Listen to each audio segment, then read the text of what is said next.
of November 2013, at 4 a.m. in the morning, Super Typhoon Yolanda hits the coast in Philippines in Samar Island. From memory of man, we never seen anything like this. I thought it was the end of the world, but it was indeed the end of one world. Le soleil s'est bien levé ce matin-là.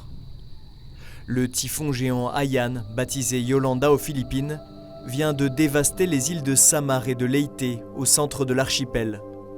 Avec des vents enregistrés à plus de 360 km/h sur Terre, c'est le typhon le plus violent jamais recensé. Les conséquences sont terribles comme on peut le voir sur ces photos prises au lendemain de la catastrophe.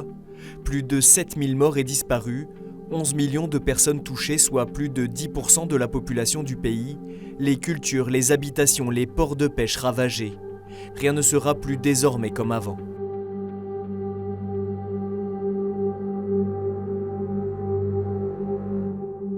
Deux ans et demi plus tard, la vie semble pourtant avoir repris son cours pour les pêcheurs du village de Tacbahan. La pêche est leur seul moyen de subsistance. Ricardo, le capitaine de l'embarcation, a réinvesti son terrain de chasse, le golfe de Leyte, en mer de Chine. Ini nga klase ng pangisdaan, klase ng technique. Bubo. Ilalagay lang sa ilalim ng dagat, naano ng bato, natapukan. Para di maalat ang alon. Rempli, en théorie. Ce matin, la pêche est maigre. Waray pan Yolanda, waray pa. Kaya na nga, inabutan Yolanda, waray na pinakapunan nga.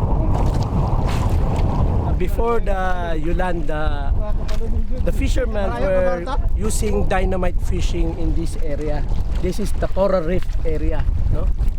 And when it hit the reef, it destroyed the corals and all the fishes. So when Yolanda hit this area, it worsened the situation because the coral reef was already been turned around. Yolanda washed out the coral reef, so that's why now there's no more fish to catch here, no? Les poissons trouvaient en effet refuge et nourriture dans cette barrière de corail. Pour permettre aux pêcheurs de sortir la tête de l'eau, le CCFD Terre Solidaire a donc lancé un programme de réhabilitation mené sur place par une ONG philippine partenaire, l'IRDF, la Fondation pour un développement rural intégré. Concretely, here in Tagbakan, we provided 4 boats, and at the same time we engage in policy advocacy, particular on the mangrove development, on the fisheries, and we also supported the marine protection, and we're working with them with their organization to set up integrated coastal resource management.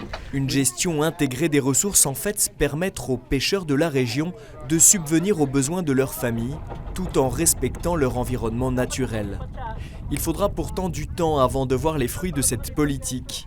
À quelques milles de là, dans la baie de Matarinao dans l'océan Pacifique, Joseph a laissé ses filets toute la nuit.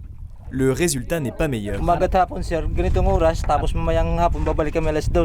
Umagat hapon. Tapos ganito rin yung ano namin. Wala pa sir. Nothing. Only one crab. Joseph, comme tous les pêcheurs d'Abiaou, son village, se retrouve pour le moment dans une impasse.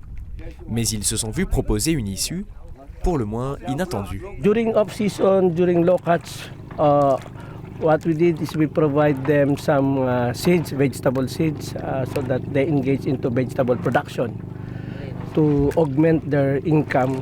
Proposer à des pêcheurs de devenir cultivateurs, le pari est osé. Cela tombe en fait très bien car aujourd'hui, la terre est en mauvais état et ne demande qu'à être travaillée. Il n'y a qu'à faire le tour de ce champ du village de Banouyo pour s'en rendre compte. Quelques hectares transformés par Yolanda en un cimetière de cocotiers, ressource principale des exploitations agricoles sur la côte est de l'île de Samar. When the typhoon was fall in our place, would fall down, then becomes dry, then maybe I don't know if this coconut tree can recover. Pas question pour autant d'attendre que les cocotiers repoussent. The coconut, you intercrop with tomato. The coconut is so damaged. So we look for another options in order also to survive. It will take 5 years to 10 years to grow the coconut. So while waiting for the growing of the coconut, we intercrop in with vegetables, we intercrop with cacao and coffee. We provide the seeds, the tomato, the watermelon, and ampalaya, sweet pepper.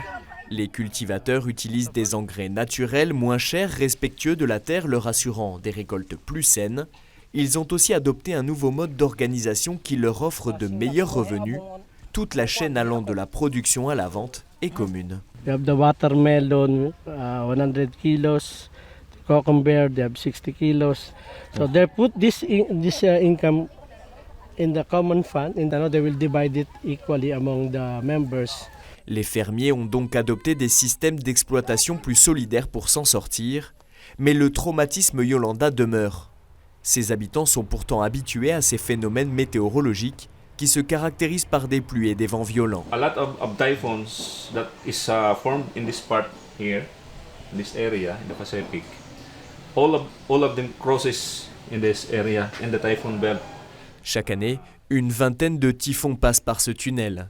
Bien sûr, tous ne sont pas de la même force, mais les prévisions pour l'avenir ne sont guère optimistes. Due to human destruction in our environment, like pollution, deforestation, mining, we observe the effect of climate change locally in this municipality of Salcedo, because we noticed that there is an increase in the temperature of the seawater. It favors the formation of strong and heavier typhoons. Tout le travail de reconstruction mené depuis 2 ans pourrait ainsi être brutalement annihilé. D'après les Nations Unies, les Philippines sont le 3e pays au monde le plus exposé aux effets du dérèglement climatique. Lors du récent sommet de Paris sur le climat, la COP21, le pays d'Asie du Sud-Est a pris un engagement des plus ambitieux, réduire de 70% ses émissions de CO2 d'ici 2030. Les Philippines semblent vouloir s'inscrire dans la ligne de l'encyclique du pape François Laudato Si et son appel pressant à défendre la maison commune.